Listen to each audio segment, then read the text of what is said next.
Hey, I'm Malcolm. I'm a cinematographer from Columbus, Ohio. And welcome to The Zebo.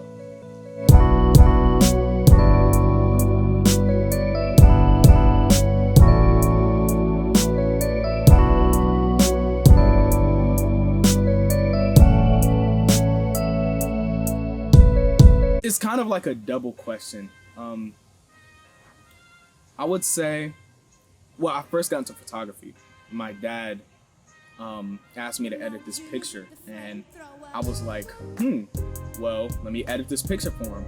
I edited the picture. After I edited the picture, I started editing other pictures from like Google, just like random. It was like the crappy, the color pick edits, you know what I mean? So like, if I took a picture and like only one red thing would be in color and then the rest black and white.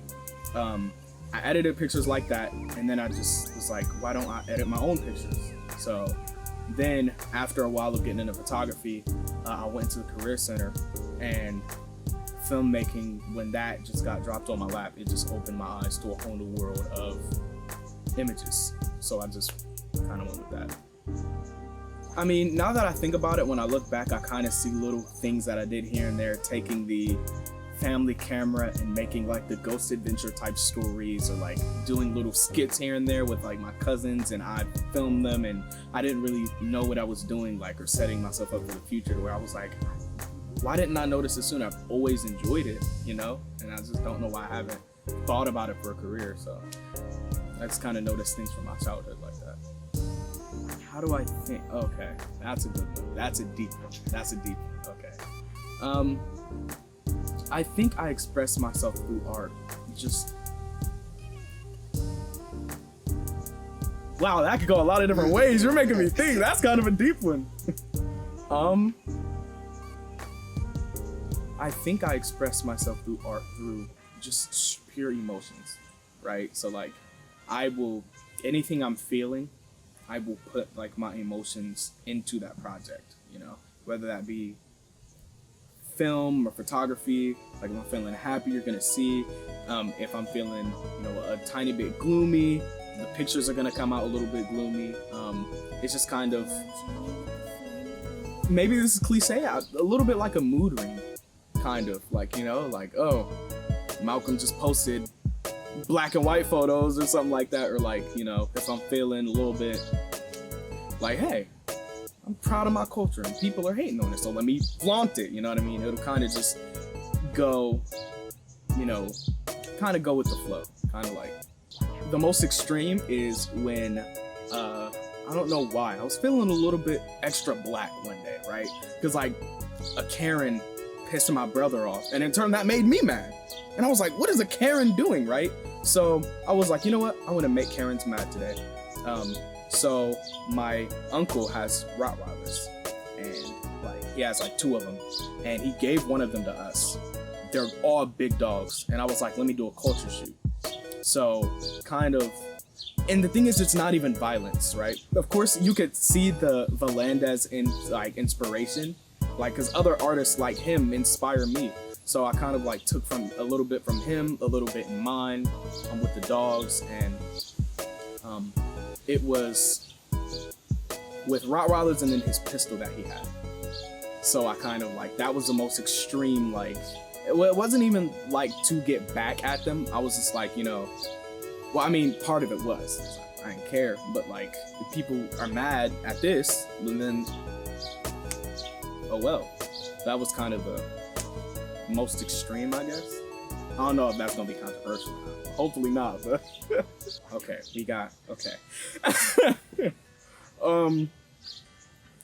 I'm gonna, of course, this George Lucas, obviously. We got the Tarantino, obviously. And then we have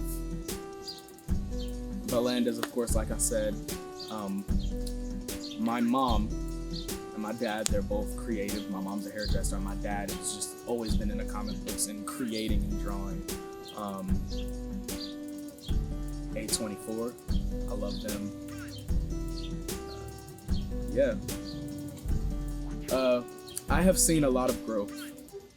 Yes. I've seen like a lot from people, working with people, to just like my conversations with people. to not just art, because obviously if you do something for long enough, you're gonna grow at it, but it doesn't necessarily make you a better person, you know? So for me, it's kind of an opportunity to make myself a better person, because I wasn't good when I first started, and you know, I haven't, this is gonna sound kind of sad, but I haven't really like been good at a lot. You know, other people would kind of like, like kind of be like, blah, blah, oh, what does Malcolm want to do? I don't know. You know what I mean? Like, kind of when I found that, it kind of gave me a chance to not only be good at something, but to like, like grow in it. And like, okay, I'm going to stay determined. I'm going to get good at this. I'm going to have discipline. I'm going to study. I'm going to push myself to be the best I can be. And then that in turn, even with relationships or friendships or anything, it helped me be determined. And, oh, if I can do this, if I can spend 20 plus hours on a video, a human life is way more important than a crash Premiere project that I dealt with. So like, I just kind of apply filmmaking to being a better person, if that makes sense. Just opportunity to be a better person. Oh, The Last Black Man in San Francisco. There's no question. The best shot film, like, oh wait, but Queen and Slim. Oh, those two films. Dang. It's a toss-up between those two. Like, The Last Black Man in San Francisco, to me, it has... Okay, to me, the films and the Marvel films and all of them with racial issues and injustices tied into it, they have their place, but I want, like, a film with black kids just being black kids, or black people just being black normally, with kind of course, it needs to be mentioned, but, like, have those undertones. Right, Queen and Slim, obviously, the whole trip they're dealing with racism.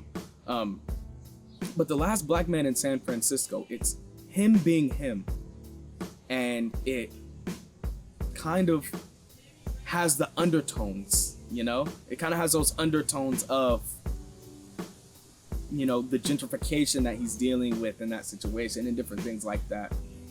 It's not in your face like gentrification, you know what I mean? But it's kind of like, I enjoy watching, someone like me on the silver screen being them instead of just always dealing with those issues, And of course, I'm not saying they shouldn't be there. I'm just saying, like, we've seen the Spider-Mans and the Captain Americas, and me feeling like I look goofy in a Spider-Man costume and my hair's knotted and my skin's dark, you know what I mean? And to kind of see The Last Black Man in San Francisco just highlight just all of that. I think The Last Black Man in San Francisco. I like Dope. Dope was nice. And what was the other one you named? Moonlight I love.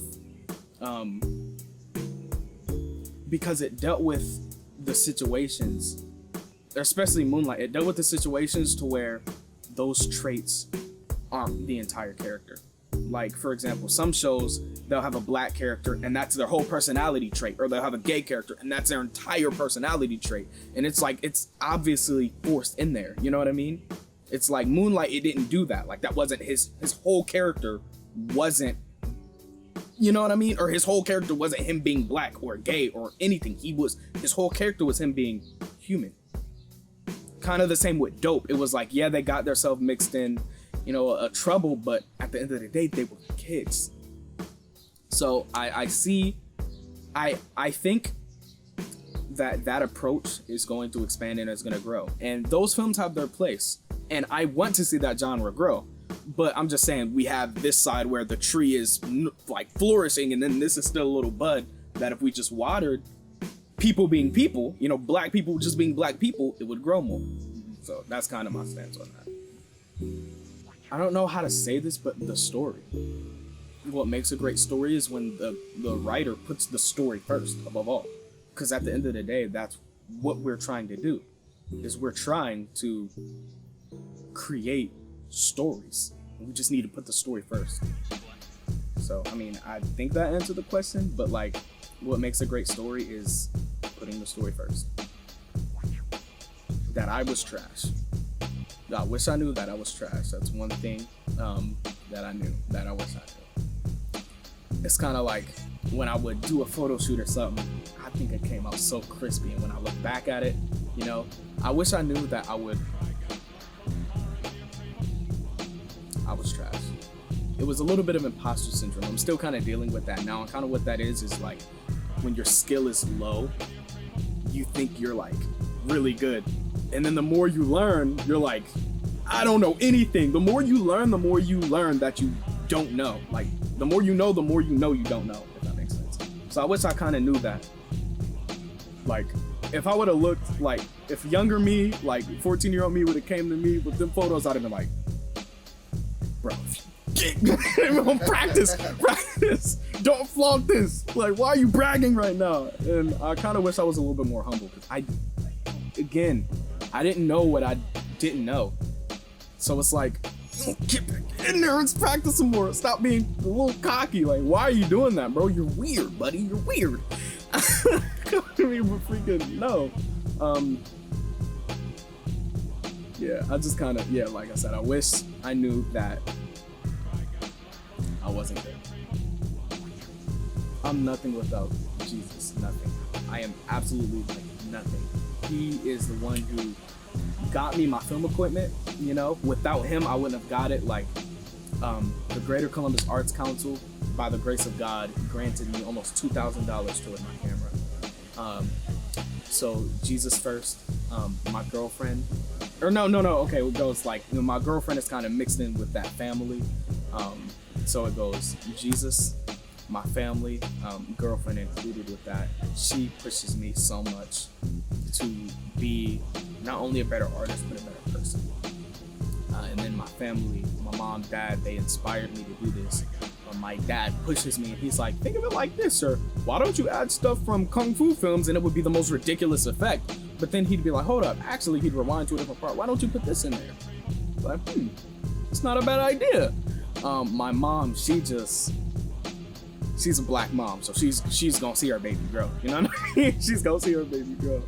Jacob and Matthew, they're unconditional support, you know, through seeing what I have, and they're like, go follow Malcolm, brother.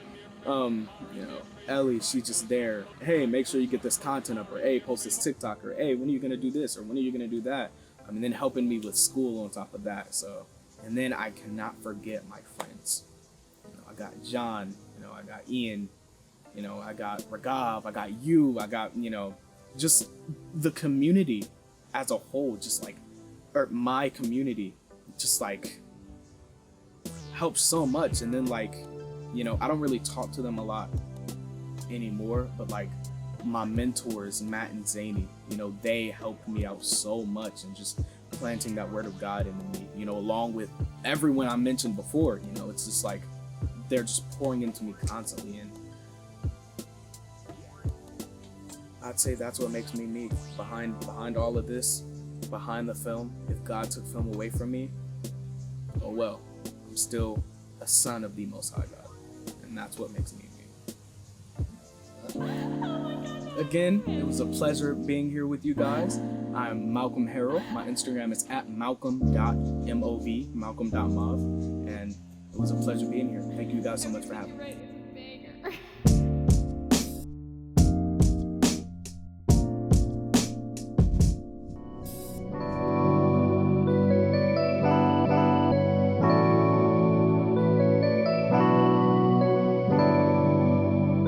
I'm not changing.